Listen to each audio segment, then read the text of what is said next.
అంటే మీరు ఎంబీబీఎస్ను కూడా వదిలేశారు, అంటే ఫెయిల్ అయ్యారు, ఈ రాజకీయాల కోసమే ఉంటూ రాజకీయాల్లోనే పూర్తి స్థాయిలో ఉంటూ వచ్చారు. అంటే మీ నాయకుడిని అంటే మరణం వెనక రిలయన్స్ వారు ఉన్నారన్న ఒక కోపంతో మీరు కార్యక్రమాలు చేశారు, అంటే ఆందోళన చేశారు, అన్ని తగలబెట్టారు.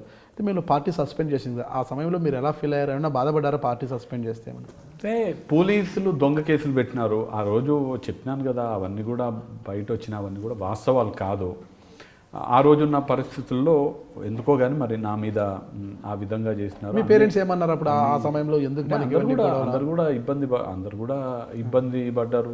జైలుకి వెళ్ళడం జరిగింది, జైల్లో ఉన్నాను. అప్పటికి నా ఎంగేజ్మెంట్ అయింది, నా పెళ్లి కాలేదు ఇంకా. అంటే ఎంగేజ్మెంట్ అయ్యి పెళ్లి కాలేదు, అమ్మాయి పరిస్థితి ఒకసారి ఆలోచించారు. బ్యాక్ స్టెప్ వేయలేదు వాళ్ళు, జైలుకి వెళ్తే బ్యాక్ స్టెప్ వేయలేదు. చెప్పినా కదా నా భార్య మంచిదని.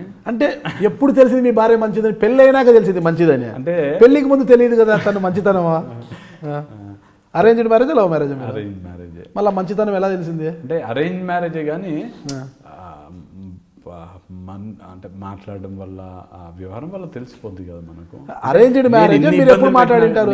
ఎంగేజ్మెంట్ మాత్రం క్లియర్గా ఎంగేజ్మెంట్ అయింది. తర్వాత నేను జైలుకి పోయినా, రాష్ట్రం మొత్తం కూడా వీడొక రౌడీ, వీడొక దుర్మార్గుడు, మొత్తం అన్ని తగలబెట్టేసినాడు అని రాష్ట్రం మొత్తం ఆ విధంగా టీవీలలో కేసులు అవి వచ్చినా కానీ మంచిది కాకపోతే ఎంగేజ్మెంట్ అయిపోయిన తర్వాత నన్ను ఎందుకు పెళ్లి చేసుకుంటుంది? అమ్మో వీడు ఏదో అనుకున్నాము, వీడు మంచోడు అనుకుంటే వీడు రౌడీ ఉన్నాడు, వీడు చెంచల్ కూడా జైల్లో ఉన్నోడిని నేనెక్కడ పెళ్లి చేసుకోవాలని ఇప్పుడు జనరల్గా ఎవరైనా కానీ. ఇప్పుడు ఒక్కటే సమాధానం ఇక్కడ, మిమ్మల్ని పెళ్లి చేసుకున్నాక అంటే అవన్నీ కేర్ చేయకుండా మిమ్మల్ని పెళ్లి చేసుకున్న తర్వాత అబ్బా మీ ఆవిడ మంచి అని మీకు తెలుస్తుంది. అక్కడ అప్పటి వరకు ఎంగేజ్మెంట్ మాత్రం అయింది, ఇంకా పెళ్లి కాలేదు, మీరు జైలుకి వెళ్ళారు.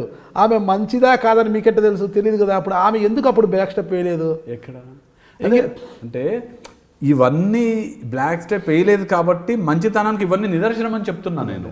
అంటే అప్పుడు మేడము మిమ్మల్ని హీరోగా ఫీల్ అయ్యారేమో, ఆహా మా హీరో ఇలా చేస్తున్నాడు, ఓకే మా హీరో జైలుకి వెళ్ళాడు. నా మీద ఉన్న అంటే వాస్తవం ఏందో నా వైఫ్కి తెలుసు.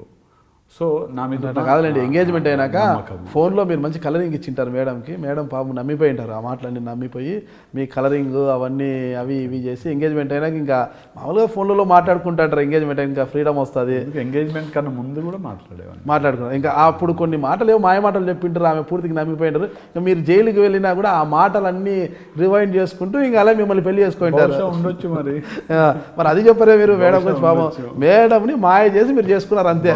ఉండొచ్చు, మాయ చేసి చేసుకున్నా కూడా ఏదో ఎమ్మెల్యే భార్యగా మాత్రం మంచి సముచిత స్థానాన్ని కల్పించారు. సంతోషం మాకు.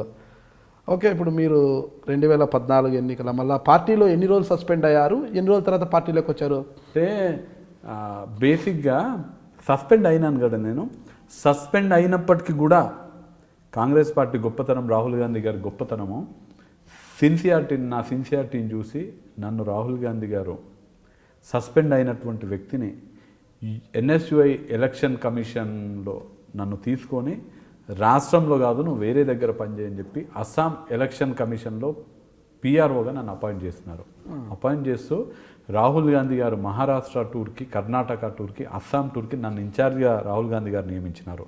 అస్సాంలో గువాహటీలో ఉన్నటువంటి IITలో రాహుల్ గాంధీ గారి విజిట్ ఏర్పాటు చేయడానికి మొత్తం బాధ్యత నాకు. అస్సాంలో నేను IITలో రాహుల్ గాంధీ గారి ప్రోగ్రాం ఏర్పాటు చేయడం జరిగింది.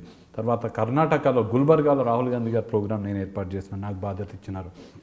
నేను సస్పెండ్ అయినా కానీ నాకు రాహుల్ గాంధీ గారు ఎక్కడ కూడా నా మనోధైర్యం దెబ్బతినకుండా, నేను పార్టీలో లేకపోయినా కానీ నాకు పార్టీ కోసం పనిచేసే అవకాశం ఇచ్చినారు.